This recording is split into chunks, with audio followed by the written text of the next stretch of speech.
Olá pessoal, nesse vídeo então agora nós vamos considerar, nós vamos apresentar os modos, né, como a gente pode considerar a ação da proteção na estrutura, né? Nos vídeos anteriores a gente caracterizou, conceituou o que é a proteção, os tipos de proteção, né? E agora vamos ver como que a gente vai representar, né, a ação da proteção no nosso modelo de cálculo de uma estrutura que vai ser protegida, né?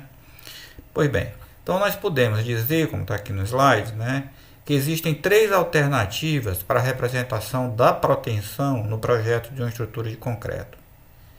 A primeira dela que nós vamos focar é a representação através da carga equivalente de proteção. Tá? Então nós vamos gerar um carregamento que, ao atuar na estrutura, vai produzir os efeitos dessa estrutura, né? Que são os efeitos da geração de esforços e deslocamentos, que são os mesmos gerados pela ação da proteção. Uma outra alternativa é através de um conjunto de esforços solicitantes iniciais. A gente vai poder, em função dos traçados dos cabos, determinar os esforços gerados pela proteção em vários pontos, né, ou em várias seções daquele elemento estrutural que foi protegido, seja uma viga, né, normalmente vamos ver que essa alternativa vai ficar muito limitada a soluções de vigas isostáticas ou no máximo vigas hiperestáticas, tá? Não seria muito prático a sua aplicação, por exemplo, para lajes.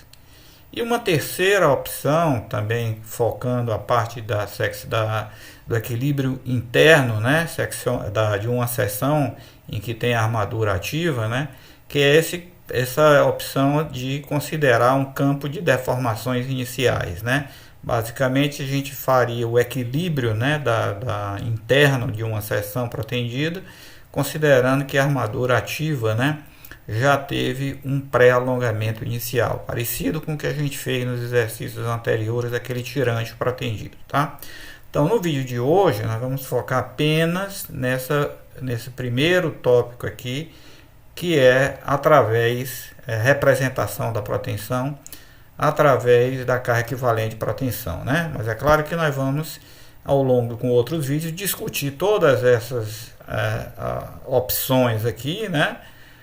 Os conceitos envolvidos e as vantagens e desvantagens de cada uma dessas alternativas de representação da ação da proteção. Bom, então vamos lá. A primeira seria utilizando a carga equivalente de proteção. O que é carga equivalente de proteção? Como que a gente analisa uma estrutura protegida através desse conceito? Então, consiste, né, em representar a ação da proteção por um conjunto de cargas externas, que são denominadas cargas equivalentes de proteção.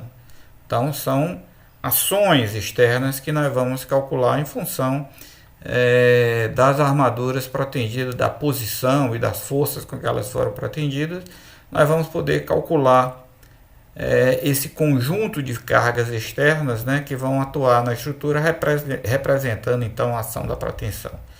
As cargas equivalentes de proteção devem, portanto, ser tais que, quando atuam na estrutura, provocam esforços e deslocamentos idênticos, né, aos gerados pela ação da proteção. A obtenção da carga equivalente de proteção baseia-se na própria conceituação física da proteção. Isso aqui é muito importante, né? O que acontece? Quando estiramos um cabo, né, que é a nossa armadura ativa, né, nós vimos que ela é constituída por um cabo, né? Pode ser feito por um conjunto de cordoalhas, uma cordoalha, por um fio, mas no fim é uma estrutura, é uma armadura flexível, né? Portanto, pode ser entendida como um cabo, né? Então, quando estiramos um cabo, este tende naturalmente a tomar a forma retilínea, né? Como se fosse uma corda que você estira. O que acontece? Todo ponto que constituir um obstáculo no sentido de impedir a sua retificação receberá então uma ação correspondente à força que é proporcional ao grau de mudança de direção imposta ao cabo. Então vamos pensar aqui nessa primeira figurinha aqui, ó. A gente tem um cabo que está fazendo aqui um ângulo, né?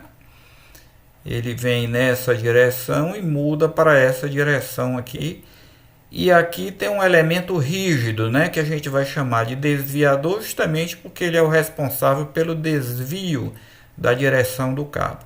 Quando a gente puxa com a mesma força P nesse lado, nessa ponta do cabo, né, e com a força P também tracionando na outra direção, né, o cabo fica, portanto, em equilíbrio, o que é que vai acontecer? Ele vai ter uma tendência a querer se retificar, né? A assumir essa posição tracejada aqui. Mas o desviador não vai deixar. Então vai aparecer aqui uma força U, né? Atuando no meu desviador, tá? Pois nós vamos ver exatamente qual o valor dessa força U e a direção dessa força U. A gente pode entender também o contrário, né? O que seria essa força U, né? Que seria a força de desviação. A gente teria originalmente um cabo aqui com um traçado retilíneo, vamos imaginar assim, né? Vamos até aproveitar e, né, mostrar aqui. Então, supondo que o cabo tivesse originalmente retilíneo, como está apresentado aqui, né? E aí a gente tivesse tracionado com a força P e a gente forçasse, né, a ele assumir essa posição. Então a força U que aparece no desviador é a mesma força, né, que a gente teria que mover esse cabo, tá? Mantendo fixa essas posições aqui, manter colocar esse cabo nessa posição que igual à posição do desviador. Então nós teríamos que fazer uma força nesse cabo, né? Perdão, inicialmente não haveria força de tração, tá? Não haveria força de tração, ele estaria simplesmente retilíneo aqui. Mas aí a gente pegaria nesse ponto e aplicaria uma força, né, obrigando a ele vir para essa posição, que igual a do desviador. Então, nesse instante, quando a gente chegasse aqui na posição do desviador, apareceria essas forças P para manter o equilíbrio. Perfeito? Por isso que a gente chama que essa força U é a força do desviador, né? A força de desviação, que desvia o cabo que vinha nesse traçado retilíneo para essa situação de uma poligonal agora aqui construída. Perfeito? Bom, o que a gente pode concluir? Todo ponto de mudança de direção do cabo será um ponto de aplicação de carga no concreto, né? Então você tem um cabo e se todo ponto, né, em que ele está impedido de se retificar, o que impede a retificação do cabo, será obviamente um ponto de mudança de direção e será um ponto de uma aplicação de carga. Estes pontos poderão ser discretos, né? No caso de cabos poligonais, um cabo traçado por segmentos de retas, né? Então eu teria pontos discretos de mudança de direção, gerando assim cargas concentradas nos desviadores, né? Esses pontos poderão também ser contínuos, no caso de cabos curvos, né, gerando cargas distribuídas. Então, se o cabo só tem um traçado curvo, né, cada ponto desse cabo vai ter uma tangente, no ponto seguinte tem uma nova tangente, significa que cada pontinho infinitesimalmente ali é um ponto de desviação e, portanto, vai gerar uma forçazinha, né, comprimindo ou empurrando o concreto, né, na direção perpendicular à tangente. Então, devido a esse fato, a gente encontra na literatura, sobretudo na literatura alemã, né, a denominação de forças de desviação para as cargas equivalentes de protensão. Quer dizer, esse nome de forças de desviação, né, vem justamente desse conceito físico, tá certo? Então, agora, além dos pontos de mudança de direção do cabo, né? Além dos pontos de mudança de direção, este cabo, né, também transmite ao concreto, através das ancoragens, né, portanto nas extremidades, uma carga concentrada de valor idêntico ao da força que o traciona, o que é, na verdade, uma mera aplicação do princípio da ação e reação, né? Então a gente viu que o cabo é tracionado e depois é acionado aquele dispositivo mecânico de ancoragem para evitar que o cabo escorregue, né? Perca aquele alongamento inicial que foi dado através do seu tracionamento por um macaco hidráulico. Então o que é que está acontecendo nessa região da ancoragem? Nós vamos ter uma força tracionando o cabo, né, que está presa na ancoragem, e a ancoragem, por sua vez, transmite também uma força P que tenha o mesmo valor, mas sentido contrário, né? Enquanto está tracionando o cabo, você tem no concreto, está aplicado através da placa de ancoragem, né, também uma força P de mesmo valor, mas de sentido contrário. Então, além das forças de desviação que nós vamos ter ao longo do traçado do cabo, né, existem essas forças nas extremidades que são aplicadas então pela ancoragem. No caso dos sistemas de pós-tensão, é aplicado exatamente pelaquela ancoragem mecânica, né, que a gente viu com placa de ancoragem, com clavete e tal. No sistema de pré-tração, né, nós também comentamos que a força nesse caso, a força de proteção vai ser transferida ao longo daquele comprimento de implantação, né? Porque a transferência não se dá mais por ancoragem mecânica e sim por aderência do cabo. Ok? Mas esse modelinho aqui é mais fácil, né, da gente entender, né, que na extremidade eu vou ter exatamente a força, né, com que o sistema está ancorando o cabo, ele é aplicado na peça de concreto. Então nós vamos ter o seguinte, o que é agora em resumo, né? A carga equivalente de proteção, ela vai ser a soma das forças de desviação mais as forças nas ancoragens. Então vamos imaginar que eu tenho aqui uma viga, tá? E aqui nós estamos representando uma viga que teria aqui, nesse caso, teoricamente, um apoio móvel horizontal, que é justamente para permitir o encurtamento da viga devido à ação da proteção. E nós temos aqui um cabo curvo, né, colocado dentro da viga, que seria um sistema de pós-tensão, né? Então a bainha foi colocada com as cordoalhas aqui dentro, seguindo um certo traçado curvo. Aqui do lado esquerdo nós vamos ter uma ancoragem ativa e do lado direito vamos ter uma ancoragem passiva. O que é que vai acontecer? Nós vamos tracionar o cabo através, né, de macacos hidráulicos que vão puxar o cabo aqui pela ancoragem ativa, portanto por esse lado. Então nós vamos ter essa ação, né, no cabo. O que é que vai acontecer? Como eu disse, o cabo é curvo, cada pontinho desse cabo aqui, ele é um ponto de mudança de direção. Portanto, nós vamos ter forças de desviação, né? Que nós vamos exatamente aprender a calcular esse valor, que vai ser função da força que está tracionando o cabo, é proporcional a essa força, né? E vai ter o seu valor também em função da curvatura, né, como a gente vai ver, do perfil, né, ou da curva adotada aqui para o nosso cabo. E essas forças serão perpendiculares à tangente em cada ponto aqui. Então esse é o conceito. Então, resumindo, agora vamos representar o que efetivamente o cabo está fazendo com a minha viga de concreto, né? Então, a minha viga de concreto a gente representa no modelo de cálculo apenas pelo eixo dela aqui, né? Então, nós vamos ter as forças de desviação, que a rigor seriam cada uma delas, cada ponto vai ter um valor diferente e um ângulo diferente, né? Em função da tangente à curva, né? Que é a curva que define o traçado do cabo aqui dentro da viga. E nas extremidades eu vou ter também uma força P inclinada aqui, né, paralela a essa aqui, mas de sentido contrário, e que aqui está representada pelas suas componentes. componente horizontal e componente vertical, seria Px e Py do lado esquerdo, né?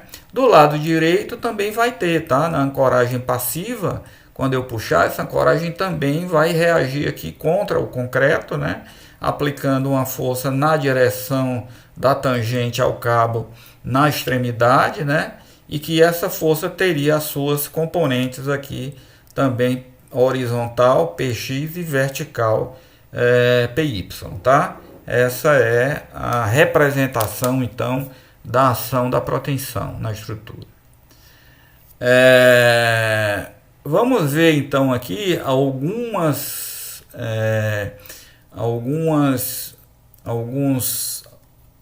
tópicos, né? Algumas verdades, né, importantes sobre a representação da proteção através de carga equivalente. Seriam então alguns aspectos importantes, né, ligados a essa forma, né, de representar a proteção através de cargas equivalentes. Então vamos lá. Primeiro, tratando a proteção como um carregamento, nós podemos facilmente incorporá-la aos processos modernos de análise estrutural, né, através de software, né, programas de análise, né, estrutural, para as estruturas reticuladas ou também de elementos finitos. Então, a proteção passaria a ser um caso a mais de carregamento, né? Então, você, a carga transferida do cabo para a estrutura, você terá os elementos desse carregamento seriam introduzidos então nos programas de análise como uma carga, né? Mais uma carga dentro do seu modelo de análise. Alguns programas comerciais, né, eles já fazem isso automaticamente, eles já têm embutido algumas rotinas internas, né, que você fornece ao programa o traçado do cabo, né, o tipo de cabo e a força que você vai tracionar esse cabo, e o programa internamente já gera a carga equivalente para você. Tá? Pode lhe mostrar qual foi a carga equivalente gerada, e ele automaticamente cria ali um caso de carregamento para a sua estrutura, que é o carregamento da proteção. Ok? Então isso é bem interessante, né? Porque essa metodologia, né? Essa forma de representar a proteção que a gente está dizendo aqui, ela está muito bem, ela se adapta muito bem aos processos modernos que a gente tem de análise hoje, né? Através dos programas computacionais, que são, na verdade, representam a sistematização, né? Ou a programação dos métodos de rigidez, né? Das matrizes de rigidez ou do método dos elementos finitos, ok? Bom, uma outra tópico importante. As cargas equivalentes, elas só dependem do traçado do cabo, né? Da força também, claro, força para tensão, mas elas só dependem do traçado do cabo, elas não dependem da estrutura, né? O que acontece? É possível então projetar um traçado que produza cargas equivalentes que se oponham na sua forma ao carregamento real propriamente dito, né? Então essa é uma ideia bem interessante, né? Então a gente fica com uma ferramenta agora, né, que o projetista poderá gerar então um carregamento, né, que seria o carregamento de proteção, de forma a equilibrar uma parcela da carga total. Isso é muito importante, porque isso vai virar uma estratégia, né, para a gente chegar à quantidade de cabos ou a força de proteção total que a gente vai aplicar. Então, se eu tenho uma viga com a carga uniformemente distribuída, eu construo um cabo curvo, como está colocado aqui, né? E com isso, né, eu consigo fazer o total balanceamento, né, da carga, né, ou equilibrar uma parcela dessa carga